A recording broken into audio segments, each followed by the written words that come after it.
महादेव कहते हैं, जो श्रद्धा से मेरे नाम की कथा सुनता है, मैं स्वयं उसके हृदय में निवास करता हूँ। और जहाँ मैं वास करता हूँ वहाँ भय, दुख और पाप टिक नहीं सकते। हर हर महादेव। आप सुन रहे हैं शिवपुराण की दिव्य कथा, विद्येश्वर संहिता का 6वां अध्याय, शिवपुराण के श्रवण की विधि। यह अध्याय बताता है कि शिवपुराण को किस विधि से सुनना चाहिए, क्योंकि केवल सुनना ही नहीं बल्कि नियम पूर्वक सुनना ही मनुष्य को मोक्ष और शिव कृपा तक पहुंचाता है। जो व्यक्ति इस अध्याय को श्रद्धा से सुनता या समझता है, उसके जीवन से नकारात्मकता समाप्त होती है और उसके भीतर शिव के समान शांत, जागृत और दयामय चेतना का उदय होता है। शौनक जी ने पूछा कि महामुनि सूत जी, आप धन्य हैं और शिव भक्तों में श्रेष्ठ हैं। कृपा करके हमें यह बताइए कि शिव पुराण के श्रवण की सही विधि क्या है, जिससे हर श्रोता को सर्वोत्तम फल प्राप्त हो। सूत जी ने उत्तर दिया कि हे मुनि, शिव पुराण की कथा केवल एक धार्मिक कथा नहीं है, यह आत्मा को शिव से जोड़ने वाला ब्रह्म ज्ञान है। इसे सुनने से पहले व्यक्ति को अपने मन, वचन और कर्म को शुद्ध करना चाहिए। जो इस कथा को सुनने का संकल्प ले, वह पहले शुभ मुहूर्त निकालकर सबको आमंत्रित करे, ताकि अधिकाधिक लोग इस शिव ज्ञान का लाभ पा सकें। कथा स्थल को शुद्ध करें, वहाँ भगवान शिव की प्रतिमा या शिवलिंग स्थापित करें। फूल, चंदन, दीप और धूप से स्थान को सजाएं। कथा सुनने वाले सभी लोगों के लिए शांत, स्वच्छ और पवित्र वातावरण बनाएं। जो व्यक्ति कथावाचक हो वह सच्चा, शांत, दयालु, ज्ञानी और ईर्ष्या से रहित होना चाहिए, क्योंकि वही इस दिव्य कथा को अपने हृदय से दूसरों के हृदय तक पहुंचा सकता है। सूत जी ने बताया कि शिव पुराण सुनने का सर्वोत्तम समय मध्याह्न काल होता है। इस समय मन स्थिर होता है और चेतना ग्रहणशील होती है।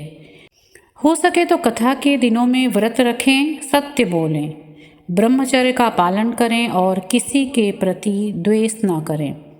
जो व्यक्ति इन नियमों का पालन करते हुए शिवपुराण सुनता है, वह जन्म मरण के बंधन से मुक्त हो जाता है।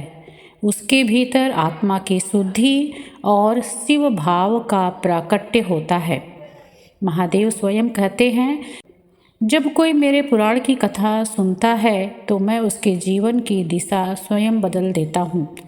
इसलिए अगर आप भी अपने जीवन में शिव कृपा, शांति और मोक्ष की दिशा पाना चाहते हैं तो शिव पुराण का यह अध्याय ध्यानपूर्वक सुनिए, क्योंकि यह कथा केवल धर्म नहीं सिखाती बल्कि यह जीवन का रहस्य खोलती है।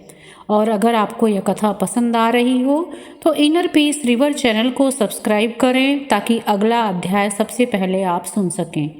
अगर आप भी शिवपुराण की ऊर्जा को अपने जीवन में उतारना चाहते हैं तो कमेंट में हर हर महादेव लिखना ना भूलें।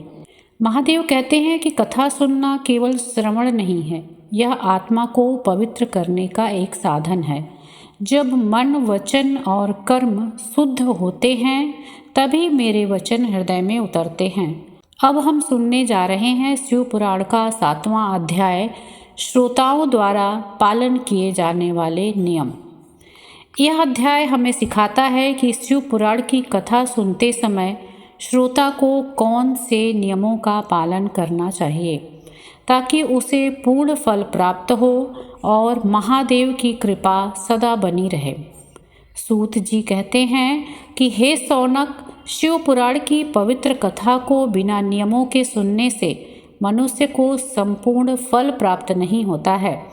केवल वही व्यक्ति इस कथा का श्रवण कर सकता है जो पहले दीक्षा लेकर शिव भक्ति के मार्ग पर चलने का संकल्प ले चुका हो।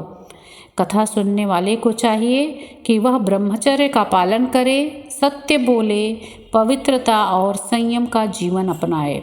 उसे भूमि पर सोना चाहिए, सात्विक भोजन करना चाहिए और कथा के दिनों में विषय भोगों से दूर रहना चाहिए।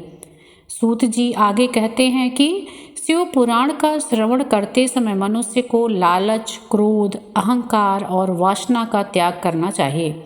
जो मनुष्य सात्विक, सत्यवादी, दयालु और विनम्र होता है, उसी के हृदय में शिव पुराण की ऊर्जा उतरती है।